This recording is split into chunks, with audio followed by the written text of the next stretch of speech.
خیلی یقین است که در اونجا تناولش گوشت خوگه دیگه برای خودش با یگون دخترک دیگر را با لوبونیک میگیرد. سوال دیگری که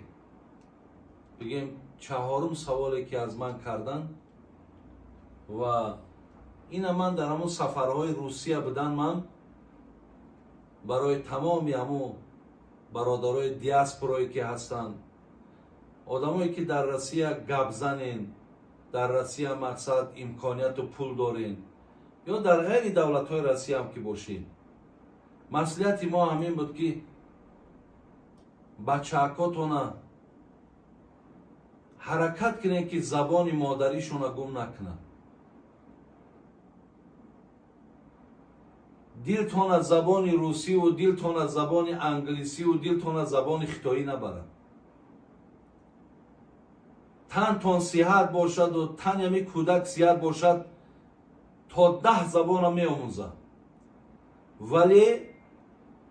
زبان مادریش ای همه زبان ها دا مهمتر ضرورتره، زیرا این تاجیکه. همون مادر و پدری که حرکت میکنی که همین فرزندی تو دیگر زبان ها را آموزه و بگذار زبان تاجیکیش هم که ای بین رو و گپ هم که نزند، تو مادر و پدر نیستی، تو تاجیک نیستی، تو خونی تاجیکی نداری. تنمو آر ننگ ناموسی که مردمی تاجیک دارن، تو پدر و مادر همین را نداری.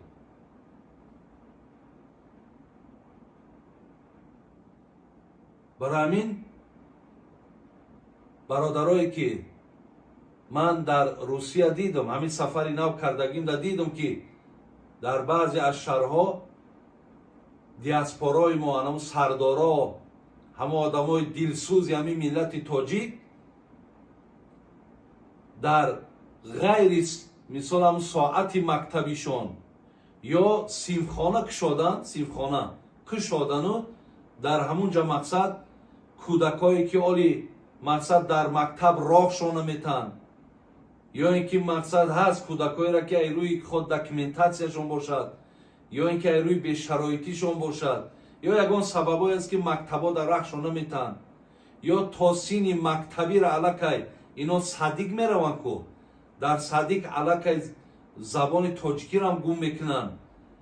و در همونجا دیدم که صنفخانه ها کردن و فرزندای مردم در معلم آوردن برای یاد دادن زبان تاجیکی. خدا برکتتون تیا، الله حفظتون کنه. با من اشاره میکنم که شما همین کار جدی بگیرید.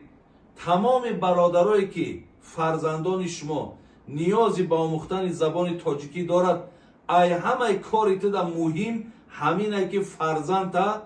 از همین صنفخانه و از همین تعلیم دور نمون. بیاید در همینجا آموزه، بیا زبانش گم نکنه.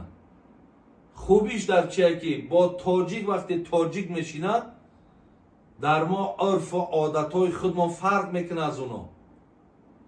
شما وقتی فرزنداتون در صدیق میروه خیلی یقین است که در اونجا تناولش گوشت خوگه. یکم دویمش وقتی با اون مردم یک جای میشینن حتما و در هر یک حرفشون حقارته، در هر حرفشون بی‌ادبیه، در بین دختر و بچه های او ایتری دیگر جدایی و حیا و مقصد احتیاط هیچ چیزا نیست. برای همینه که بسیارش که از همون داخل که میبرایه و در مکتبا و در تربیه و یا رفیقاش که همونا هن دیگه میبینی سیگاریتو در دهن، دیگه آب بینوشیدگیش عرق، دیگه برای خودش با یگون دخترک دیگر را با لوبونیک میگیرد، بین دیسکاتیک میرود، در درون خانه شدگی تو پدر و مادرش میدونه پیش دم میخیزن، گپ میزنی دیگه میگه تو حقوق نداری مرا گپ زنی. برای آنه که حق تان میگه، راست تان میگه، شما را باید از ایده بدتر کنه،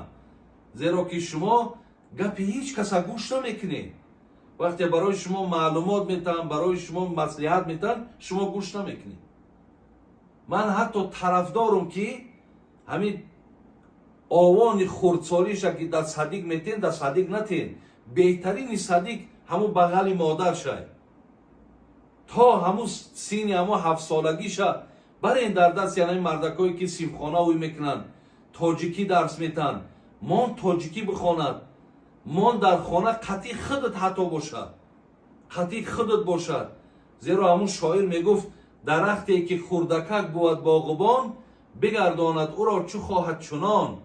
چو گردد کلام باز نتواندش که از کجی و خمی بگرداندش درخت خوردکک باشد باغبان قطعی سر کار گرفته میتونه درخت کلان شید دیگر زورت به او درخت نمیرسد گرگز آرد خیشت اول بر زمین معمار کج بین گرگز آرد خیشت اول بر زمین معمار کج وقتی که خیشت اول همین کج که ماندن چکار میکنن همی خیشت تا اگر آسمان که اگر همین را دیوالش کنن همون کجه میروه برای که از اول اهمیت نبود از اول تربیه نبود برای همین پدر و مادرای خیلی گرامی اولا شما اونا روسی را یاد میگیرن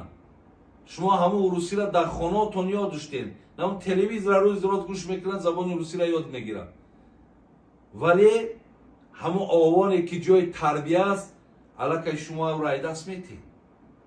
دیگر نمیتونین زیرا همنشین ها دیگر ای خراب دیگر ای معامله دیگر ای و تمام برادرایی که همجا امکانیت دارین حتی شما میتونین صدیقای تاجیکی بکشوین برای فرزندای خودتون تاجیکای خودمان بگذار در اونجا رهبری کنن تعلیمات خودمان فرهنگ خودمان ببینین عرف و عادت تاجیکی خودمان قطعی با اونها معامله کنن ما باید که زبان مانه عرف مانه عادت تاجیکی مانه همیشه حفظ کنیم باید این رای دست نتی همون حرکتی همون مردمی همون طرف هم همین شما را برده و گرجدنی کردن هم به خاطر همونی که شما هم همرنگ همونا شین اگر شما برای او چی در کاری ولی ما هم کوشش کنیم که باید همرنگ اونها نشیم مایل زندگی میکنیم مایلش کار میکنیم ولی آن چیزی که از تاجیکی خودمان هست او را ما باید که هیچ وقت گم نکنیم او باید خطیمان باید باشد انشاءالله فکر میکنم که مصلحتی مرا فهمیدین برادرایی که در همین کارا سهم دارین سیمخانه ها کشادین مردم دعوت میکنین بار دیگر از نام ما هم همش سلام بگین که همین کار شما را دستگیری کنن بیارن فرزنداشون را در همجا تعلیم بتن خدا خواهد همتون در این کار برار میوین برکت میوین خیر میوین و الله مهربان دعاگو هستم که خداوند شما را در همین ارادتون و در همین مقصداتون جامعه عمل پوشیدن نصیب کنه و خداوند خدمتاتون قبول کنه. سلام علیکم و رحمت الله و برکاته.